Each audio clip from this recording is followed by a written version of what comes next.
Je fixe à l'horizon la lumière verte des feux de signalisation disposés le long de la voie ferrée. Seul sur le quai désert d'une gare, enveloppé par l'obscurité des ténèbres de la fin de la nuit qui me dévore l'esprit. J'aperçois les fébriles lueurs de deux lumières vertes qui m'attirent à elles d'un bout à l'autre de la ligne de chemin de fer.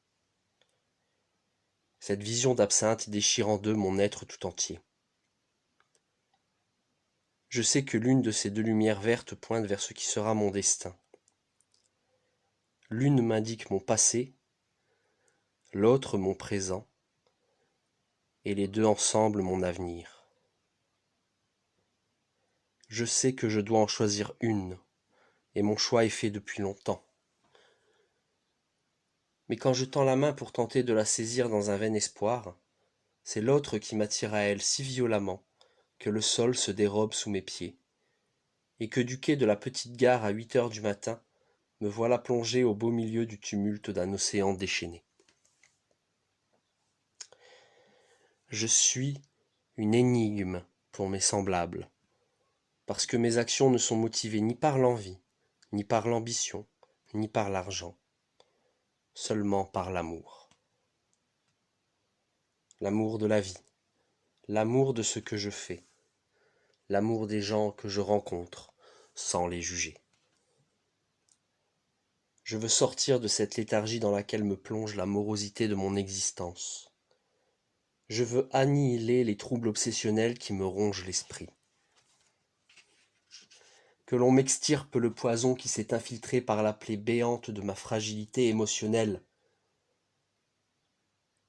J'appelle de mes vœux cet état de grâce que seule nous offre la jeunesse, et l'audace qui vient toujours dans son sillage.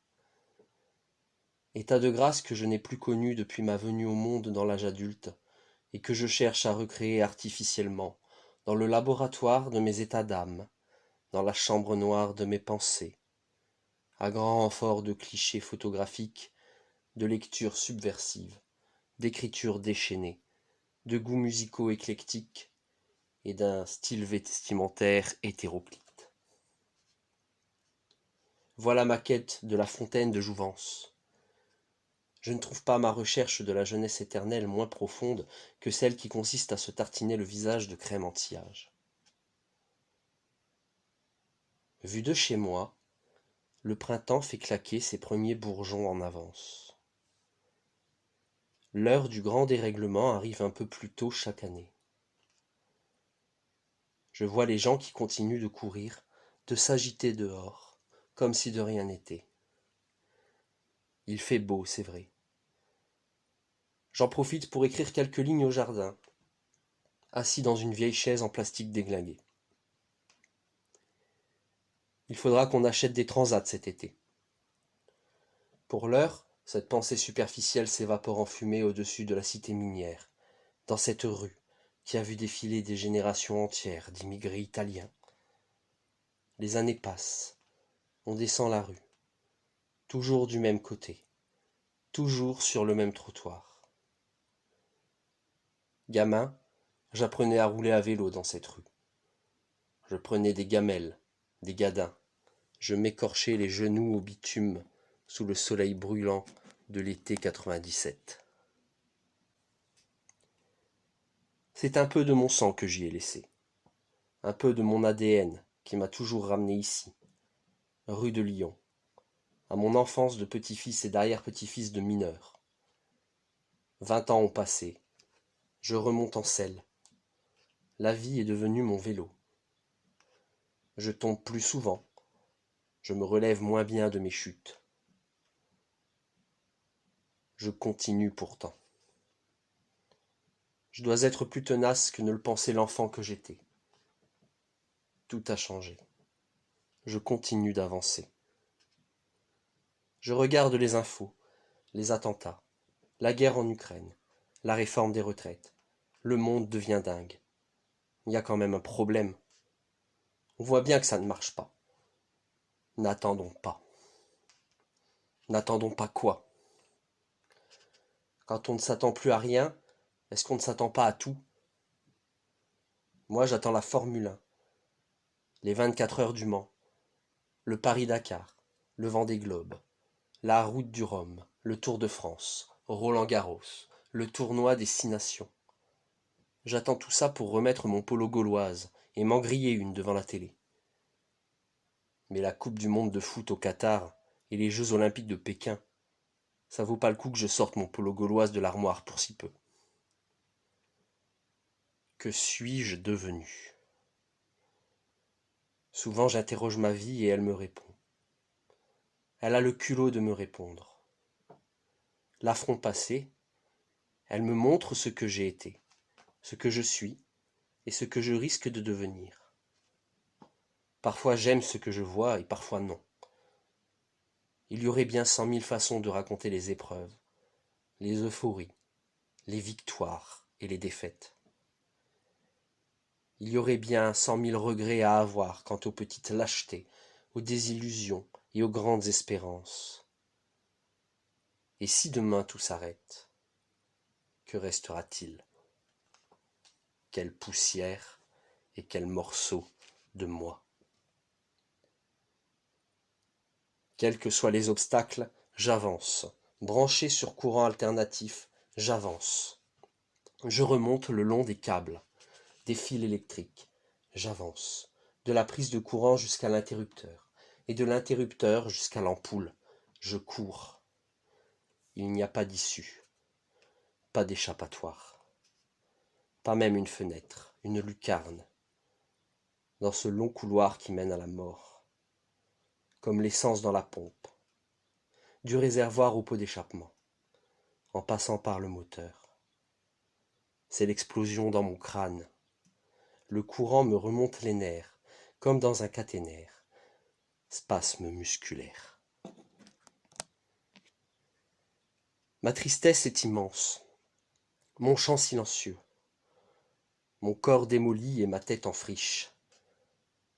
J'ai des visions tout éveillées et des sommeils sans rêve. J'ai des souvenirs tous azimuts et des images à en crever. J'ai des soirs chagrins et des matins espoirs, et vice-versa.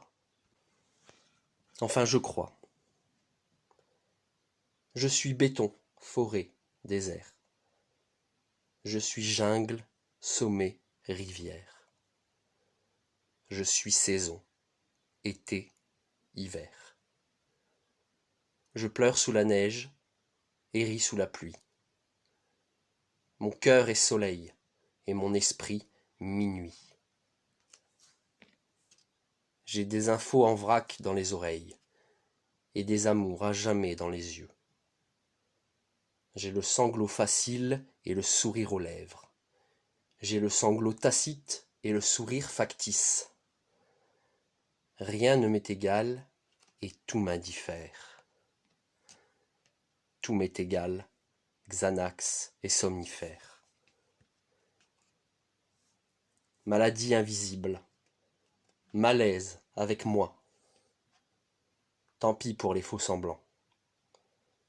Tant pis pour l'hypocrisie. Tout cela tombera un jour, et j'appelle ce jour de mes vœux. J'ai encore le goût des cendres de décembre sur les lèvres. Dernier crépuscule avant la fin du monde. Hier était un grand jour parmi une succession de plus petits. Jour de fête, fête nationale. Un sentiment de liberté retrouvé. Les chars, la musique, les rues noires de monde. Le concert tribute à Johnny Hallyday.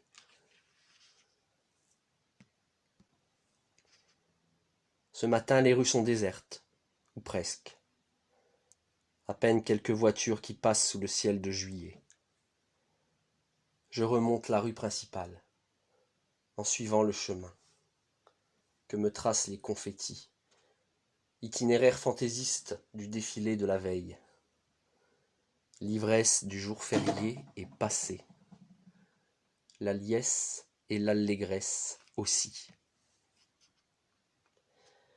Ne reste sur les trottoirs que ces confettis en pagaille, mélangés par paquets au reste des détritus quotidiens. Demain, tout cela sera loin. Comme un souvenir un peu flou. La dernière fête, avant longtemps. Peut-être la fête de trop, celle où il ne reste plus qu'un corps en ruine au matin, sali des fumées de la nuit et du manque de sommeil. Avec cet inextinguible besoin de ta main dans la mienne. Cathédrale de silence, au milieu d'un monde plein de vacarme. Il y a des crocodiles au fond de ma mémoire indienne. Une chanson, une feuille qui tombe, et voilà que j'interprète les signes du destin. La nuit est un monde si différent du jour. Je suis un habitant de ce monde fait de terrains vagues, de ruelles sombres, de souterrains angoissants, de quais de gare déserts et mal éclairés, de trains de nuit vides et de métros aux vitres pleines de lumière filant à toute vitesse à travers les ténèbres. Quand la nuit commence à s'éteindre, je rejoins le monde des humains, mes semblables, pour redevenir l'un d'entre eux. Quelqu'un d'autre, quelqu'un que je ne suis pas, cet étranger si familier. Je suis et je resterai un écumeur de terrains vagues. Et toi, tu viens comme un météore t'écraser sur ma station spatiale, dans le silence glacé du vide sidéral. Jamais je n'oublierai ce baiser échangé dans la lumière des phares, des voitures déchirant la nuit. Et dire qu'on a failli faire des étincelles ensemble. Je dois être un bien piètre artificier. Je ne sais pas si on a pris le bon chemin. Il est trop tard pour en changer de toute façon. On joue les sorciers vaudous. On se plante des aiguilles dans le cœur. Moi, la seule aiguille que je veux avoir dans le cœur, c'est toi. C'est tout mon monde qui s'effondre quand tu ne me prends pas dans tes bras.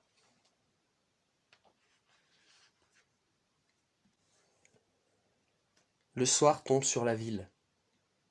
L'enseigne verte de la pharmacie brille dans la rue principale où les voitures passent sans s'arrêter, jamais. La flèche de l'église s'étire comme si elle voulait toucher le ciel. Si je pouvais parler à Dieu ce soir, je lui demanderais pourquoi il nous a abandonnés. Le crépuscule, l'instant précis entre le jour et la nuit, c'est dans cet immense interstice que je tente désespérément de faire tenir ma vie entière. La lune jette son voile de doute et de mystère sur la nuit. Ce soir encore, le sommeil me jouera des tours, comme il le fait pour toutes les âmes en proie à la mélancolie. Demain, je me retrouverai dans le monde ferme et tranquille, celui qui ne sait rien des choses invisibles. Hélas, le monde me rejette comme une bouteille à la mer, avec en moi pour seul message un appel à l'aide. Alors les rayons du soleil pour seul compagnon, je m'élance de nouveau comme un fou dans l'insondable tourbillon de vie d'une nouvelle journée. Je voudrais faire tomber le blindage de ton cœur pour que tu m'offres enfin tous tes trésors d'amour et de tendresse. Viens avec moi, on sautera ensemble par-dessus les terrains vagues pour atteindre les étoiles. Ne me laisse pas tomber. J'essaierai de me relever, mes os craqueront, mes dents claqueront, les doutes m'envahiront, j'aurai peur d'aimer. Je rêve d'une fin de jour comme d'une fin du monde, quand le ciel vire au rouge et que plus rien ne bouge, quand on attend que tombe le soir pour que retombe la tension et que le silence s'enfuit au bout des horizons. L'ombre de mes cauchemars s'étend jusqu'à me recouvrir entièrement. Je subis la paralysie du sommeil jusqu'à ce qu'enfin sonne le réveil. Je ne laisserai pas mes insomnies me ronger. J'en ferai de délicieux instants d'éternité. Des draps défaits, un parfum qui s'évapore. Le jour se lève, tu n'es plus là. J'ai ce souvenir de toi et moi sous la pluie, en train de fumer, et du sourire que tu avais. Je ne pourrai jamais l'oublier. Tu frissonnais, je te réchauffais à la flamme de mon briquet. Chaque geste que je fais, chaque parole que je prononce, chaque pensée qui m'effleure me vient de toi. L'enfer du cosmonaute, c'est le vide. Tu es mon enfer. Je suis ton cosmonaute. Je rêvais d'être un corsaire. Je ne suis qu'un corps sale. Je me reconstruis continuellement, éclat après éclat, de plus en plus vite, au fur et à mesure que tu me jettes à terre. Est-ce qu'on peut mettre du sparadrap sur les écorchures que laisse la vie ? Je m'en vais comme un légionnaire de l'absurde dans la lumière du matin. Me voilà de nouveau au bord du monde, sur ce terrain vague aux murs couverts de graffitis, où il n'y a que le silence, où je noue un dialogue inaudible avec mon âme mise à nu. Ici, c'est le domaine de ceux qui se sont volontairement exclus du monde. Je fais partie de ceux-là. Quand le jour s'incline, il emporte avec lui un peu de nous deux. Le soir tombe. La ville est sous la pluie. Les trottoirs sont mouillés. Une voiture s'arrête. Tu en descends. Une portière qui claque dans le silence de la nuit. Tes cheveux roux. La fumée de ta cigarette. Tu reviens me chercher. J'ai été passif, mais pas pour les bonnes choses. J'ai pris part aux mauvais combats, délaissé les bons. J'ai goûté aux étoiles, délié les tempêtes, le goût amer des défaites sur les lèvres. J'ai donné l'assaut, ordonné l'abordage, sans regarder en arrière, sans penser à demain. J'ai pris le temps d'apprivoiser la rage, passer les saisons comme passe l'orage. Il pleuvait beaucoup ce jour-là, à en fendre les toits. Lorsque, comme un homme à la mer, je me suis jeté sur toi pour t'embrasser, te dire des mots d'amour, des mots rebelles. Si ça te suffisait, j'en aurais de la peine. Peut-être, qui sait, que nos amours sont souterraines, et que quoi que je fasse, la vague toujours me ramène à toi.